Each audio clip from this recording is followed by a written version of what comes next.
Alloh subhanahu va taala aytadi: Alhaakumut takathur hatta zurtumul maqabir. Sizlarni dunyo va bola chaqa ko'paytirish Allohning ibodatidan mashg'ul qildi. Ya'ni dunyo matohlari sizlarni chalg'itib qo'ydi. Sizlar dunyo bilan ovora bo'lib, haqni unutib qo'ydinglar. To qabrlarni ziyorat qilguningizgacha. Ya'ni o'lib qabrga kirguninglarga qadar sizlar dunyoni ko'paytirib bir-biringlardan o'zib ketish bilan ovora bo'ldinglar.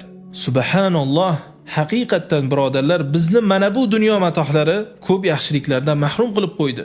Alloh rahim qilgan bandalardan tashqari aksarimizning holatimiz shu. Biz bu dunyoni o'tkinchi ekanligini bilamiz. Jamlagan narsalarimiz bizga foyda bermasligini, Allohning huzuridagi ajr savoblar dunyo va undagi narsalardan yaxshiroq ekanligini bilamiz. Ammo bir-birimiz bilan dunyo matohlari uchun musobaqa qilishdan kim o'zib ketar ekan, kimni jamlagan narsasi ko'proq bo'lar ekan deb kim o'zarlik qilishdan to'xtay olmayapmiz.